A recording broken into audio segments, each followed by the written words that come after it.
Welcome, friends. Today, we're doing another fragrance rotation video for the week ending the 13th of October, 2024. Incredible. That's right, my friends. Once again, I have returned to you, this time with another fragrance rotation.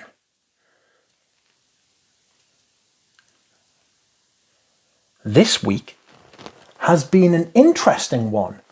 It's been a little bit ambery, I'm not going to lie to you. It's been cold this week. It's been cold, it's been wet, it's been miserable, so I have delved prematurely, perhaps, into the old ambery goodness. What do we have here? We have designers, we have classics, we have a couple of niche. Oh, yes, a couple of niche. And on that note, we will start with a niche. And this, my friends, is called Melt My Heart. Melt My Heart by Strange Love. New York City, or NYC, to be more exact. This is an overpriced fragrance from a brand which has delusions of grandeur for some reason. Although this one, to me, is by far the best.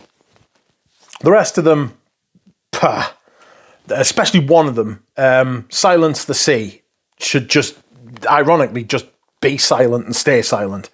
It's awful. Smells like dead fish rotting in a half-sunken wooden rowing boat.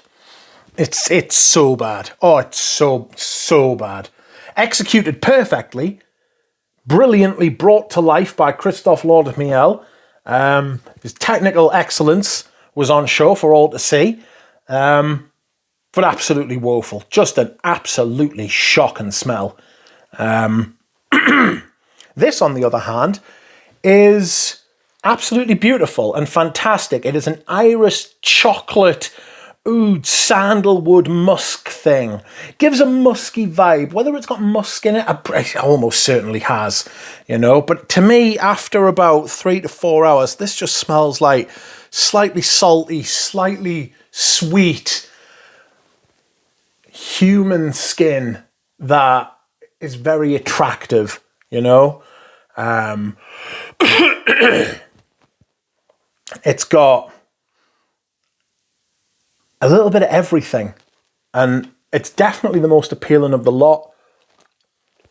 These 15 mils go for like 100 quid, man. That's just bonkers. The 100 mils go for 800 quid. Just don't. You can get them on the secondary market for half that. And sometimes less than half that. And that's about what you should be paying. There's obviously a shit ton of fucking Orris butter in it. The chocolate's amazing. There's oud in there. Sandalwood, the ylang-ylang. All of the stuff that it says is in there. You can actually like smell it, you know. Which isn't always the case with a lot of perfumes, but I have another 15 mil of this, fortunately, and then I have a couple of 100 mil bottles too, so I'm set, you know. And believe me, I didn't pay anything like the retail price. I think I got all of that for less than the price of one 100 mil bottle. So I got like 230 mils for the less than one 100 mil bottle. It is possible.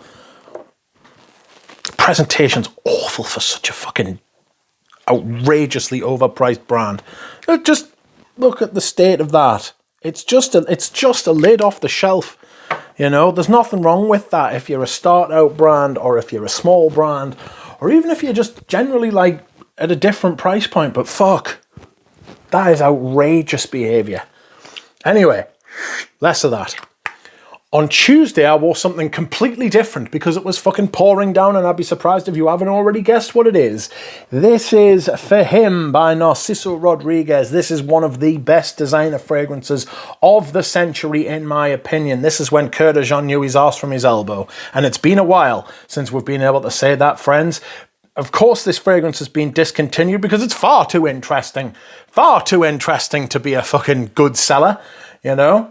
This is, again, completely different kinds of musks. This is, to me, like wet concrete, and it's not necessarily when the rain falls on the concrete. It's when before concrete has set, you know, when the concrete is still molten. When it's about to be poured, it's that kind of wet concrete, you know. It's beautiful. The iris, the lavender and the violet in here is very, very clever, and it gives the fragrance. I imagine if they weren't there, the fragrance would be completely unpalatable. Like, that concrete musky sort of thing is all well and good, but on its own would just be devastating, and it would just absolutely wreck you after about 2 to 3 hours. The violet and the lavender in here is genius. It's very, very clever and very well done. It's just a shame he makes absolute shite for Dior now, really, and his own brand, frankly. Not to worry. He's more interested in having his fucking picture taken now than making decent perfumes. Fucking poser. Anyway, next up, Wednesday. Wednesday was cold. And I thought to myself, what should I wear? I should wear something dark, smoky, ambery, perhaps with a little bit of tobacco, perhaps with a little bit of oud. And so I chose this, Tobacco Oud. Tobacco Oud is one of my favourite perfumes. I love it.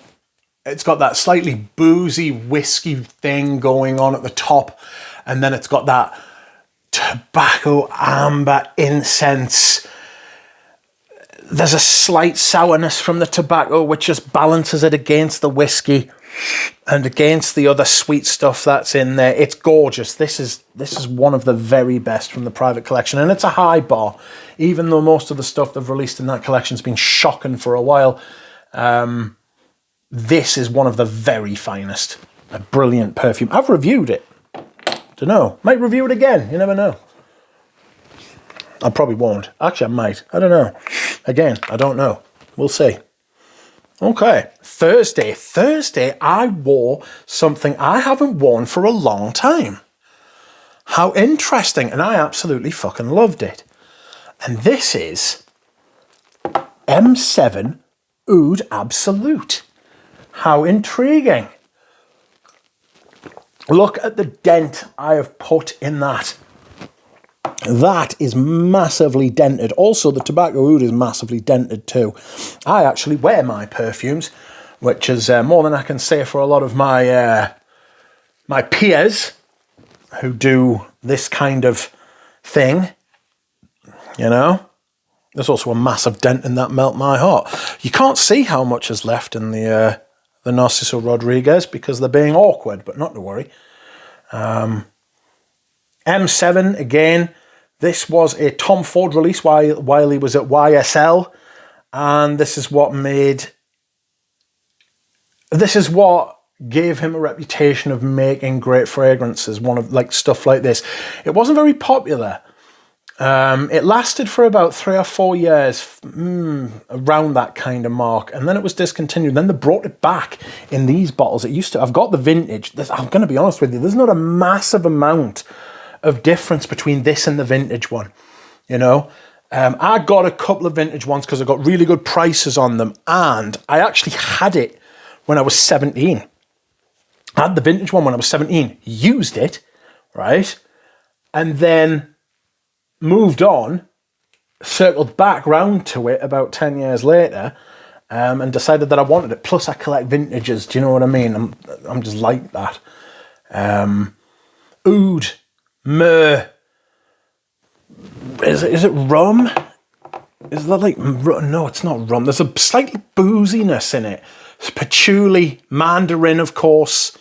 Absolutely gorgeous, this. It's a beautiful thing. You can still get it. It's still available at retail. And strangely enough, YSL actually look after their old perfumes. They look after. Their reformulations aren't bad. Koros is a bit of a shadow of its former self, but I think there's a lot of reasons for that. I think they're both cultural and technical and material, as in they can't get the materials and the materials have been banned from under their feet. So that's why it's changed quite a lot. But I think they also want to try and keep it culturally relevant. But I can imagine that with all the kids now wearing mullets and fucking 90s perfumes and stuff. I can see them going back to Koros, you know. That would be fun. I'd enjoy that. Anyhow, next up we have Amra Noil. Again, following on my ambery theme. The last three have been ambery. The next one's very ambery. This is, again, tobacco, slightly sweet, rich. It's got that hooker, not hookah, hooker, like the pipe that you smoke, that sweetened tobacco sort of thing going on. Very linear though, you know, what you get after 5 minutes is what you get after 5 hours. It's quite potent though. It sticks around. The performance is really good on it, you know. It's pretty good. I enjoy it. And I wish I'd got a 200ml because I've got a couple of the other 200mls, but you can't get them anymore, you know. I got this at a really good price. I got all of them. Hermes Essence used to be available at discounters. They're not anymore. I think Hermes took umbrage, as many other brands did, with their more expensive perfumes being discounted and showing the world just how much full of shit they are with the prices. And the whole price thing being a massive lie. Anyhow, next up, we have a Maître Parfumier et Gantier, and this is Ambre Précieux. I've been told it's Précieux, not Précieux. It's Précieux. This is a proper amber. It's got like, what's that green leaf? Is it bay? It's not bay. Myrtle. Turtle? Myrtle. It's got myrtle. There's vanilla. There's a massive dollop of labdanum, which I don't mind when it's playing a larger role, when it's playing a role in a perfume, but not when it's the whole show, you know. Some tonka. It's full of balsamic notes. Amber, of course. Nutmeg. Beautiful. It's an absolutely stunning perfume. It's one of the best ambers you can find. It fits in with my other Maître Parfumier et Gantiers because it is a vintage bottle, but not the vintagest. Not the vintagest. This is the vintagest bottle. This is my bottle of Parfum d'Habit. This is the old diamond cut. I believe they were the first. But still, I like this presentation. It's really good. I like that red colour. And finally, my scent of the day. My scent of the day is my first time wearing this, and this is Pachuli by Etro, the Eau de Cologne. This is the original release. They all were released as Eau de Colognes at first, then Eau de Toilettes, and only recently they've released a few Eau de Parfums, including a Pachuli one. This is pretty great. It is very patchouli. It's pretty standard, but it's lovely. It's got little hints of green, like greenness and florals and a bit of sandalwood and a little bit of incense, but it is just really like a rich, gorgeous patchouli sort of thing. I can't really talk that much about it because this is the first time I'm wearing it in anger. So you will see it again. And that is it, my friends. Thank you very much for watching my fragrance rotation. I will see you all again soon. Bye.